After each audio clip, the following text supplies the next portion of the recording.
Good morning, everybody. Afternoon, Morning. Theo Walcott. Thanksgiving. Tay, how was your Thanksgiving? Thanksgiving was fantastic. We don't have a ton of people that come over. It was great. I love it. I irrationally ate a ton, but kind of normal for me, if anyone that has seen my bottom half. Yeah, we're good. What would be your favourite part of the meal, by the way? If you're going to pick one thing you could just eat constantly. Green bean just have to casserole. No, Taylor, that's a silly stuffing. answer. The stuffing. That's the the answer stuffing. you're Stuffing's looking great, for in the Shell. beginning. It's the stuffing.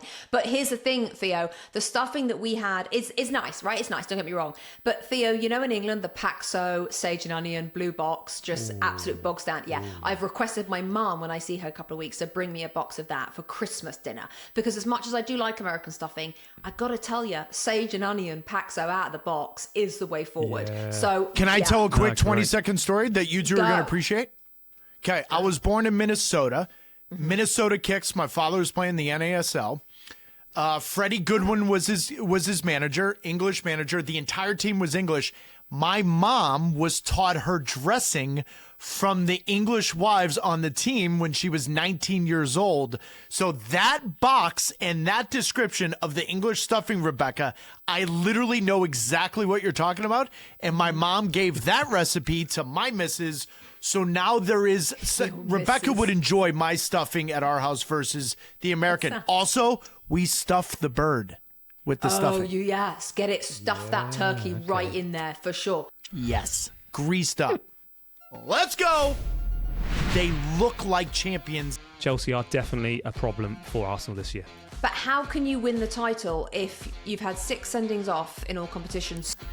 Be careful what you wish for with someone like him. Look where they finished. The fans are always right on the public, so just why even address it? They booed you. It is what it is. And I think actually Phil Foden's actually said, look, don't forget about me. And Thomas Tuchel, don't forget about me. Now it is Messi versus Muller. Thomas Müller has a 7-1 win-to-loss record against Lionel Messi in competitive games. Are we bringing Luis Suárez back into Miami Nope. lineup? No chance.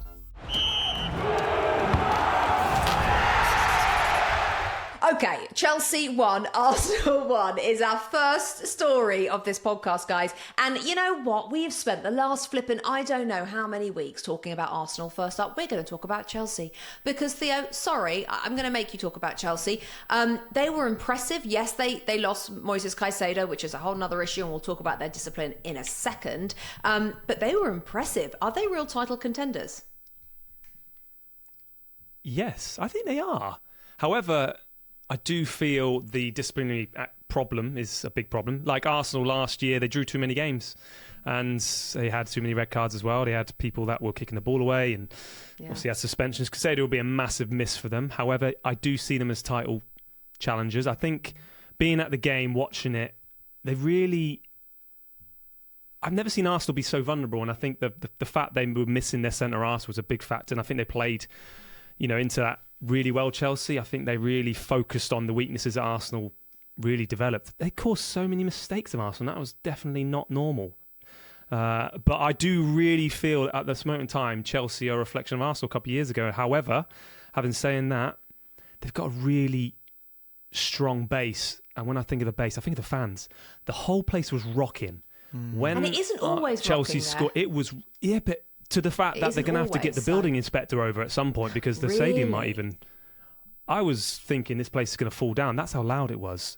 So for me, that's the biggest compliment I can give to Chelsea because at times it can be toxic. But I think that's where you need to start with. Get the fans on your board and then everything else will sort itself out. Yeah, and they haven't been all in, but that sounds like they're all in. This, Theo, real quick, do you think They if are. Caicedo hadn't been sent off, Chelsea would have won that game? Yes. Well, going off my prediction, yes. Yes. Well, yeah. But having seen that first 35 minutes... Yes, no, absolutely. I think Wow. I think they would have, yeah, and quite comfortably. I really do. I think Chelsea had so many chances in that first period. I think Pedro he went through quite early, and he had to hit it first time. He had to hit it first time when I think he took an extra touch, and that was an issue. As a striker, you know where you are on the pitch, and particularly in the 18-yard box, And you know don't have to timing. take a touch, and you know timing. So I think Arsenal will let off. However, Chelsea are definitely a problem for Arsenal this year. Theo, to add to that, there's a word that I'm going to use, combativeness, and the margins between these two teams are so fine. You know this better than anyone. Yeah. But I would rather have, if I'm Chelsea in the moment right now, I'd rather have over-combativeness teetering on the edge versus not, because I do think it made Arsenal uncomfortable. I think it made him into mistakes. I think Maresca's done a very good job of having his team on the edge. It will eventually bite them. I could not agree with you more. But Theo and Rebecca, I'm from the side of things. If I'm Chelsea and I'm going to win the title, it's going to be that way versus trying to tone down the Caicedo challenges of the world. You know what I'm trying to say? I'd rather try to tone it down than tone it up. But how can you win the title if you've had 6 sendings off in all competitions? So far, we've just got to December. 4 in the Premier, 4 red cards in 13 games in the Premier League. And by the way, that's not including Enzo Maresca, which I know he was sent off for his over celebration. How can you actually win the title if you keep losing players for 3 games? What happens when you lose players when they stop doing it, though? That's all I'm saying. What happens for that run of games for 5-6 games that all of a sudden it stops and you've won 5 or 6 in a row? That's all I'm saying. I get it, but I'd rather, if I'm Maresca, I'd rather try to win that way than trying right now to say, hang on a minute. That's all. They're deep enough to try to do it. I don't know if they win it doing that way, but I think that's their best chance to try to win it this season. And as well, T, when you look at it as well, Rebecca, I think it's actually made up Maresca's, picking the team now. He's thinking, why do I put Cole Palmer in? It's easy now. Drop Enzo back, put Cole Palmer in, get him fit again. And it's it's a nice problem to have because Cole Palmer didn't play, didn't feature. He was never going to feature as soon as, they were holding on with 10 men. But I think it's a nice issue now because it's an easy option for him just to think, right, Caicedo can't play for 3 games now, and so you're going to have to drop back. Cole, you're straight back in. And I think that's music to a lot of Chelsea fans having Cole Palmer in the team. But forget, they've not had him at all. And he's exceptional for me. He really is. Theo, do you think... I don't think I've seen a better English talent for many years. Really? To be fair, Cole Palmer's... Yeah, he just excites me. I think he excites everyone. I think it's great to see. Yeah. Hope their little toe's all right. But they won't win, though. Arsenal win it this year. So okay, we'll get on to Arsenal in a second. But who thinks Chelsea is a stronger bet than City? Because City won with a Phil Foden late goal, and they got the job done against Leeds. Taylor, you think Chelsea are a more viable bet for the title than Manchester City? Listen, I had City. I think if I'm not mistaken, you guys put me on the spot in ridiculous prediction time, which was stupid because we didn't even finish the transfer window, but I digress. And I think I said City was probably the biggest threat because, as I've said multiple times, if I could have Erling Haaland's babies, I would.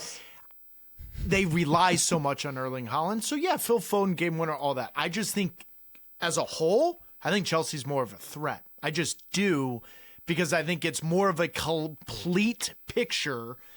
And with Cole Palmer coming back, I think right now, I'm not saying I'm taking away from my prediction, but the eye test tells me Chelsea's more of a complete team than a Man City. However, Erling Haaland's Erling Haaland, and he can do what he wants. I think, though, Chelsea, have a Sunderland again at home in them. I do feel... I know... The smaller games, like the so-called smaller games. Sunderland have been brilliant, but in the technically smaller games, I think Chelsea may... slip in that sense. City nearly did, however, I don't think Pep will allow that to happen again against what happened to Leeds, but I do feel like Chelsea have got that in them occasionally, to be honest. And Arsenal had that when they lost to Villa and West Ham. So I kind of see similar patterns in Chelsea and Arsenal. You have to have one or two of those in you. I mean, it's very unlikely to have none, otherwise you're essentially the Invincibles, aren't you? But I think with Chelsea... Rebecca, for you, City or Chelsea? Which one do you like? I think right now Chelsea, but honestly, the more I'm in this flipping game of football, the more I realise how knee-jerky it is. Because if Chelsea go a couple of those games that Theo said, and City just grind a few out, then you're like, maybe it's City. So it's like, at the moment it's Chelsea, but that's because I feel like Chelsea looks so good. And also, I do think with Chelsea, they like Theo said, they just have that ability to get the big game done. I mean, Barcelona, I know they're not at their best, but they blew them away, didn't they? Yeah. Obviously, even going back to the summer and the Club World Cup, PSG just won the Champions League, and Chelsea were excellent. And excellent again at the weekend. So I hope we have somebody. Let's put it that way, because Arsenal at the moment, for the majority of this season, have been, as we've talked about, so brilliant. But one of the interesting things, Theo, I think yesterday in the game, was Mikel Merino. Victor Gyökeres was on the bench, came on, but Merino was the one who got that goal. Do you get the sense that this season we all thought it would be Gyökeres in every game, and actually it might be Mourinho more often than we thought? I said this yesterday on Sky. I said I feel he's more trusted in these big games. He's got the more experience.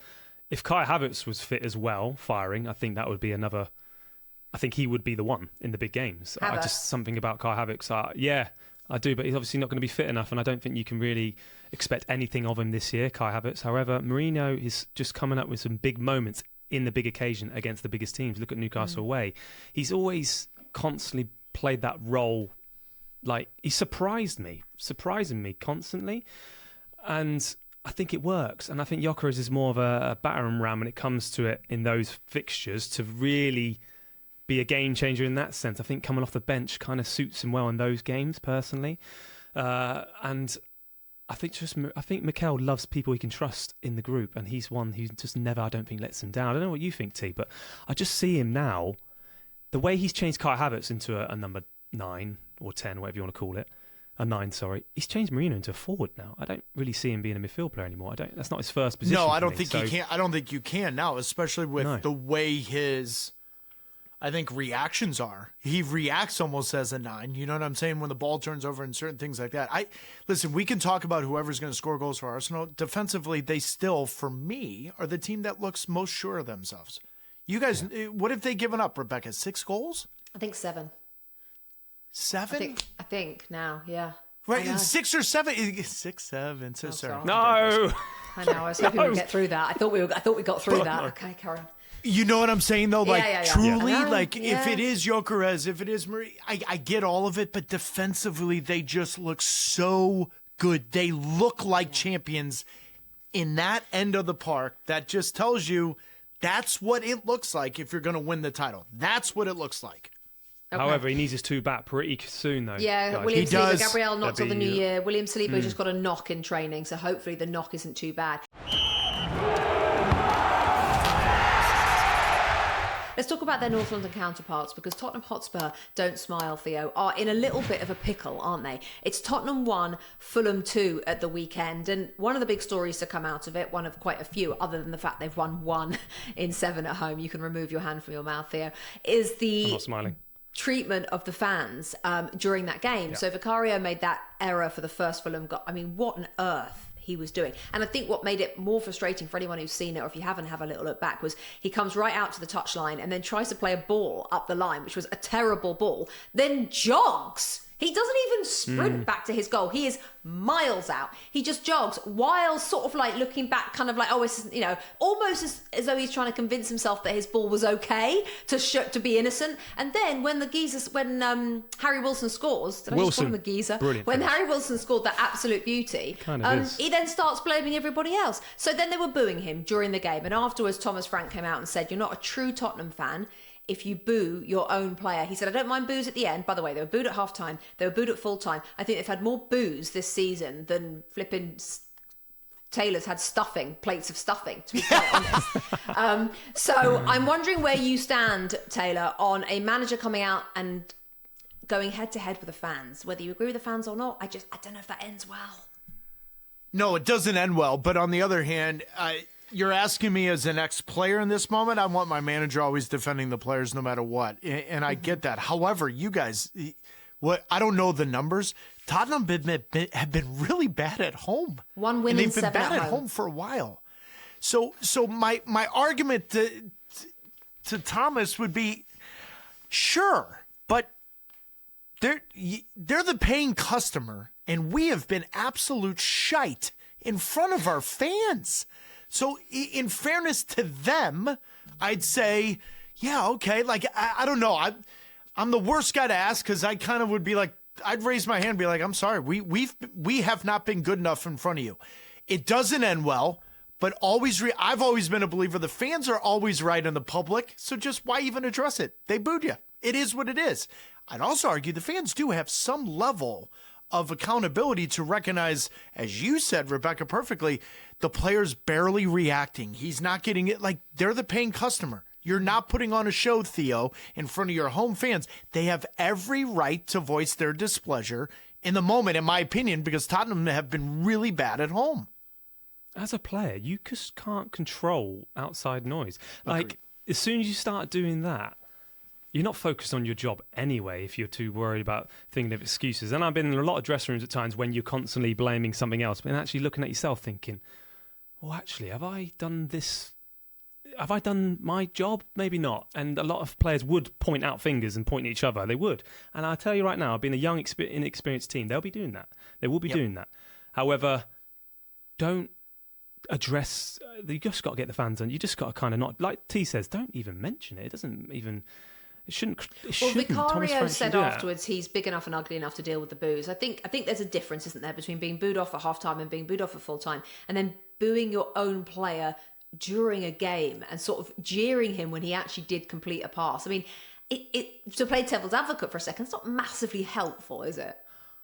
No, I've been said booed by your all own kinds fans? of things, which I cannot even repeat on here. I might have to tell you By afterwards. your own but like, fans? Yeah. I In the had middle of a game? scenario when. In the middle of the game, but after the game was even worse What when happened? I'm someone who would always find time for people, fans, however it is, because I always feel like it's quite hard to get to players. I do generally feel like it is really difficult. So I would always find time. And I was in my car and pulled the window down, I'm signing autographs, and then someone wanted to say something very rude. I don't like this word. It's the C word. I think that's disgraceful, that word. I don't like that word at all. However, was called that. And then I had to address this by saying to everyone, look, I'm sorry, but that's not okay. I'm not going to sign anything because of him. And I pointed at this guy and they all looked at him like, and it's kind of like they went after him. But I'm like, that's not the way to speak to people. However, going back to the Vicario point, I remember Arsene Wenger always used to say there was a percentage, it was a very high percentage. That ball he did for the goal is just a no-no. Arsene would lose his shit for that constantly. Crazy. He would, but like the players have got to grow thick skin for that. And also looking at social media stuff, don't bother, don't address it. No need. Just address it on the field when you play midweek. That's the I've best missed part to do. chances in games, and the fans boo me, home fans, and I would be the first person to tell you, I kind of fluffed it. like, and I got to tell you, on it, Rebecca, on a mental health level, though, it helps you as a player to forget it. Just be like, yeah, my bad. I got the next. Like, you know what I'm saying? When you get into this, but it is Rebecca, to your point, though, it's a different world we live in. Theo and I, after games, didn't have Instagram notifications. We didn't have X notifications. We didn't have this constant feedback and blog atmosphere after a game where you're almost tempted to read it. I don't know how I would do it. I just think there's a difference. You know, I've been at Palace games where the striker misses and it's rubbish, and you're like, oh, and you groan. But to boo your own, I mean, I don't think I've ever booed. No, I can't think of a single time I've ever booed anybody at Crystal Palace. I would never do it. But then that's just me. They can do it. I don't think they're wrong to do it. They can do what they want. I just think during a game, it's just, I'm not sure that gets you anywhere. But I'd rather have it during the game than signing autographs in a car like Theo. That's where I'm like, okay, hang on a minute. Just booing should be at Pantos, right? Theo, that's a pantomime to all you Americans. Theo, do you think this job is too what big for what they call Thomas that Frank? in the States. Sorry. Is They it too big for haven't. Thomas Frank? They don't have pantomimes in America. Do they not? Okay, they're missing out. And digestive biscuits. Are they? Is he too big? No, I don't. I think they've got to be really careful because I've always been a massive fan of his. And I always feel going into something new is always going to be a challenge. It's always going to be different. The different atmosphere. People got to get used to you over a certain period of time. But however, football in these day and age, you don't get time. Be careful what you wish for with someone like him. Look where they finished. They need to be realistic. If they're trying 17th. to build something, they've got a really young, inexperienced squad and a manager who, for me, I thought he was going to be going for the Man United job at some point, one of the biggest jobs in the world. So that's how highly I rate him. So be careful. Be really careful. Okay. And as well, they've had the change with Levy as well. So there's going to be a knock-on effect. And I think change is a good thing. It's always going to be time. And look at Arsenal. It took them a long time to get to where they're at now. Why can't Tottenham be there at some point? Who knows? And I think they need to be careful with him because I like him a lot. I really do. You know, I love him. I just want the fans to just decide what they want because it does swing from one thing to the next. Real quick, Tay, final thought on Thomas Frank and this job. Real quick. I think you got to be careful because when you have so much topsy-turvy type movement, you lose your identity. Players actually become I would say, the culprit of the problem because they don't know what style of play you are. They finished 17th. Rebecca, you hit the nail on the head. You got to be careful if you're trying to figure out who your identity is, and that is a young dressing room. Very young and inexperienced. I think if they pull the plug, I think it's stupid, to be honest. They will be on their phones looking at stuff, because I was at Saints, who was a young squad, looking at their phones at halftime after the game. Half-time? Oh, yeah. You're not looking at half-time. Yeah. You can't... Well, the manager's got to sort that out. You can't look at your phone at half-time in a game. Well, That's we got relegated ridiculous. that year, and that's... Well, that's why. Because you're looking at you your go. phones at half-time, so everyone's saying you're rubbish. Rebecca, but that's what they're doing. That's what this not at generation... That's half-time. what You got it to sort is. that out. No, they got to sort What that they out. do. That's outrageous. Well, that's outrageous. I know I That's what sound like a happens. granny, but that's outrageous. Guys, we had a massive weekend in Major League Soccer just gone that Taylor was all over like the proverbial cheap suit. Inter Miami hosting the Vancouver Whitecaps in the MLS Cup final this coming Saturday, the 6th of December. Cannot wait, because Inter Miami got past New York City FC, got past, cruise past with a 5-1 win in the Eastern Conference Final. Vancouver beating San Diego, which was interesting. My San Diego, need to switch this out.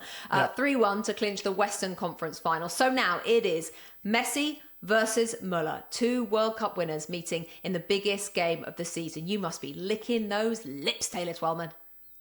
And I think everybody is. Now, I've done a little research prepping for the game before we're taping this podcast. I find this interesting. Theo, you're going to be shocked by this. Thomas Müller has a 7-1 win-to-loss record against Lionel Messi in competitive games. Wow. Oh, wow. It's the only losing record Messi has against a player he's played against in 5 competitive games or more. Think about that. Wow. That's cool. Stat. I would have never known that. Now, Messi's won 2 friendlies, so technically the record's 7-3, but competitive games is what you talk about, because friendlies, anything can happen. Vancouver's the only team that is currently in the playoffs that has a chance of beating Miami, because they beat Miami in CONCACAF Champions League, now called CONCACAF Champions Cup, in our region. They're the only team that can go to Miami and win, but they didn't play this Inter Miami team. Inter Miami scored 13 goals in the last 3 games. 13 goals in the last 3 games. So for a fan perspective, it will be a proper game. Both teams love the ball. Both teams are aggressive. It's the kind of final that's a rarity where you could have a scoreline of 3-2, 4-2, because both teams are really good going forward. Are we bringing Luis Suárez back in to the Inter Miami Nope. lineup? No chance. 0. And honestly, why would you? The 2 young players on the outside in the 3 games that Suarez hasn't played, they have 10 goals, 6 assists between the 2 of them. Yeah. There was some I think really as well, good going young into a players. final, it was such a great opportunity for players to be, look, I want a position. You know, I remember when I did my ACL and I was going into the FA Cup final and I hadn't played much game time. Olivier Giroud was playing brilliant. I scored a hat-trick. He had to pick me the following week. Yeah. You have to. So I think when you play him, and players are confident, and obviously confident, scoring that many goals. Did Messi score all of them, though, actually? No. But that's the thing. Theo, he had his worst game I've seen him have in a while. Really? And they won 5-1. Tell They Theo won about, is it 5-1. Allende? Yes. Tell Theo, Theo about you this know, name, because I feel like he could be on everyone's radar. Yeah, so the 2 wide guys, Allende's off of he's on loan from Celta Vigo, and he was in and out, had an injury, so Messi's agency found him. They brought him in. Mascherano knows of him. And Silvetti's an under-20 Argentinian national team player, scored the game-winning goal in the under-20 World Cup. Those are the 2 wingers. They're direct, Theo. They're little old-fashioned wingers, which really suits, and Messi plays a false 9. But Allende's got 8 goals, 3 assists in the playoffs. Silvetti's got 2 goals, 4 assists, whatever the numbers are. It just complements what Messi is. And I'm so glad, Theo, you brought up your experience doing this, because you know this. Rebecca, you know this, being around the game. Suarez is in the lineup if Messi opens his mouth and says, you got to play Luis Suarez. Yeah. You know what I'm saying? He won't, though, will he? No, he hasn't. And that's why I bring it up. Messi, when Silvetti's doing something on Allende, it's almost as if the teacher and the pupil is now saying, this is who we are. And listen, to Suarez's credit, he hasn't been a distraction. He still provided energy off the bench. He probably, from my estimation going into this, I thought there would have been a little bit more of a stink. But any player, when Theo, as a player when you've been in the arena, when the team is really well and you're the reason why, it's better off to just be on the outside. Alba, Busquets, Rebecca, it's insane. Everybody is playing at a higher level. And I think it just comes down to younger players a little bit more hungry, and they're a different team. 13 goals in 3 one-off cup tie games. I've never really seen that. Okay, I'm not going to ask you who's going to win because we're going to do that in our predictions in just a tick in our picks of the week. But it is, like you say, Jordi Alba and Sergio Busquets. It's goodbye to them. So it's not just about is Messi going to win that trophy or not. But it's, of course, it's going to be at Inter Miami as well, which maybe is the only thing I would like to see different. I would like to see a neutral venue, I think, for the final of Major League Soccer for the MLS Cup. But it is at Inter Miami, and we will talk more about it in just a tick. So we're going to do picks of the week. But before that, guys, we're going to do player of the week. Theo leads this cheeky little segment by 2-1 because the judge is just He leads mean. everything. I know. So I'm getting my stopwatch. So if anyone's new to this, it's you get 30 to 45. You can take what you want. Seconds to tell us who your player of the week is and why. Theo, this week you get to start. It can be from Premier League or from Major League Soccer, and we shall start in 3, 2, 1, go. My player of the week is going to be Phil Foden. Okay. For me, obviously, the talk of the town's been Erling Haaland. I think actually Phil Foden's actually said, look, don't forget about me. And Thomas Tuchel, don't forget about me. I think he's worked his way back into the England squad. I think we're slowly starting to see the signs of the real Phil Foden we've had when he won the player of the season last year. And for me, the way he moves the ball, the elegance, I think the goal tallies will come up now. I think the freedom he's allowed to have with Man City will... Obviously, when he gets into the England squad, I think he'll have that license a lot more. He needs that freedom to be able to reach his full potential, I believe. And I think it's just a big sign and a warning to the whole Premier League. Watch out, I'm on the way back. I am on the way back. Yeah. I'm playing confident. Beep, I'm beep, enjoying beep. myself. And I Beep, think beep, away beep. from that, he's sorted his personal life out Beep, as well. beep, And beep. I think that's always... Theo, we've hit the break. We're already in commercial. no wonder why you're in the league. You I get 2 mean, minutes. Seriously. You're on TV. You've got to hit that 0, Theo. Okay, that's a good argument, though. Good. Theo's like, whatever. Good argument. Phil Foden. Okay, like it. Taylor Twellman, 3, 2, 1, go. Tadeo Allende, he notched his name into the MLS record books. 8 goals this postseason, tied a lead record by a player by the name of Carlos Ruiz. More importantly, it's someone other than the name Lionel Messi. The fact that Inter Miami's hosting MLS Cup in their backyard. Yes, Messi's been a huge part of it, but for Allende to be that guy, it's important. More importantly, why is he my player of the week? His expected goals should be 22 to 23. He's missed 4 breakaways this year. Whoa. He's missed 2 sitters inside the 6. He has showed perseverance to overcome what he should have had a career year. For me, in the biggest game of Inter Miami's career, he needed to deliver, and he scored a hat trick. Oh, Taylor, by the way, has to win just because he just literally came out on 0 with that count. You can tell he's been in TV for 25 blooming years. Theo, it's okay. And the Finish. hat trick. Theo, And the hat trick. 20. You have to. Taylor, by the way, Taylor, I I was need to tell you working this. with you 15 years sorry. ago. Theo, you're new to. You literally were playing football like yesterday, so it's okay. I forgive you. What's your problem? It's okay. What's No, the you problem? just said about hat trick. I need to tell you this. So my son, he's starting to enjoy football. Started to enjoy football. Which doesn't actually one? have to Finn? make the cut, but it Arlo? might well Who do are we it. talking about? Finley made. Okay. So he started to enjoy football. He's found his position. He scores a hat trick at the weekend. Oh, Doesn't get player of the week. what do you mean? They win 3-1. The goalkeeper gets player of the week. Oh, How? no. What? Are we? You know what? Yeah, Yeah, but you know there what we this go. is. Do you know what this is? This is the whole we got to pass it around the team rubbish that I tried to explain to my son in the car the other day. that we just gotta get out of that, hold guys. on. What's your son's name? Finley. So I'm changing mine. Finley Walcott is my player of the week. He scored a hat trick. That's so Yep, that's what it nice. is. It is. Oh, That's my player of the week. Oh, Theo, If it's not 2-2 because I picked Finley, then I'm out. I'm done. I'm done with this podcast. I'm leaving. You know See it's ya. like a grassroots.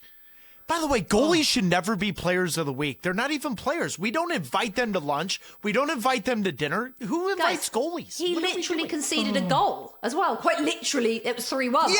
He conceded. Oh, no, What's he played happening? well with keeper, but not like. Oh, not Theo, like. Anyway. Theo. Finley's No, player of the week. Okay, he- I'm gonna give Finley's Theo. player. I'm gonna give Finley player of the week. I'm also gonna give it to Allende. Is that how you say it, Taylor? Because Yes. I do love a player that plays in the team with Messi and becomes player of the week. And I also think that Yes, he might be a name to absolutely. remember. Yeah, and I love Phil Foden, and I'm really glad he's coming back to full fitness and full form. Although I don't know where he plays for England, but we'll talk about that another day.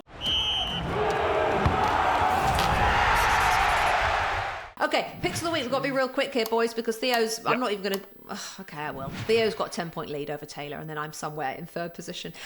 So you had a good week, Taylor. You got 5 points. Theo got 3. I got just the 2. Okay, we're going to look at Man City Sunderland, which is this coming Saturday at 10 a.m. Eastern. Man City Sunderland, I need a result and a goal scorer. I need them quickly. Theo, go first. 2-1 City. Scorer? Haaland. Weird. Taylor? Weird. That's interesting. Okay, Taylor. I will do 2-0 City Holland.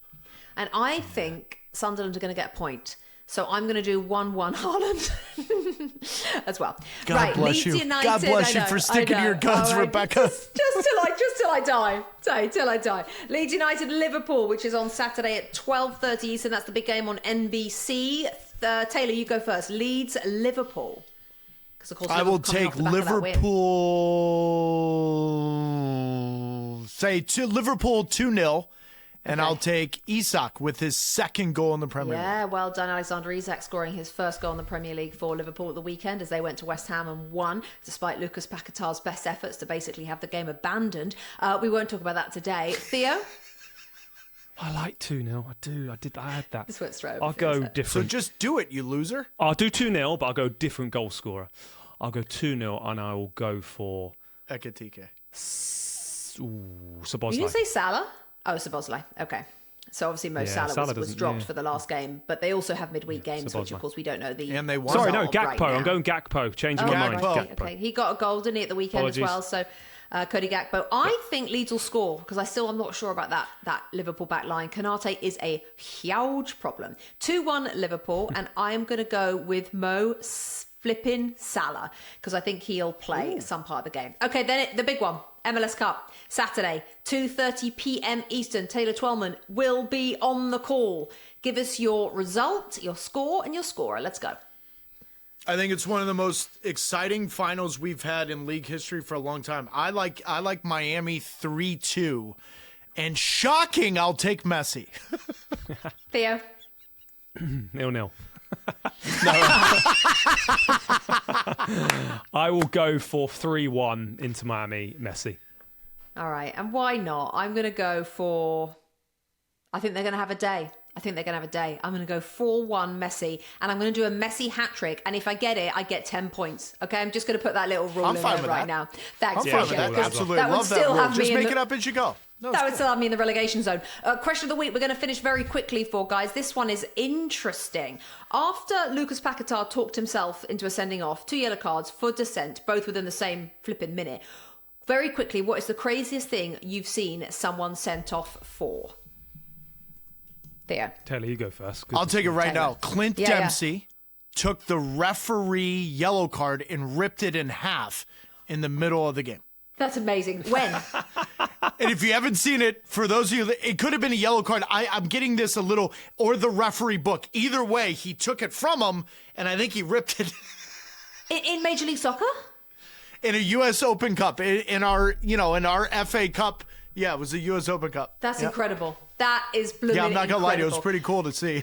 That's good. That's amazing. I can't beat that. That's great. This question, I by the mean, way, is for from me, Paul in Los Angeles. Theo, who's yours? Something crazy. Or it could be a terrible tackle, like the worst not tackle you've even ever crazy. seen, or anything like just to be stupid. fair. Yeah, it was someone's- just so you know, he received a red card and he ripped the ref book as he was writing the number down in his name. He grabbed the book and ripped it, walked off. Carry on. Clint, Sorry. I was feisty giving Theo a little bit more time.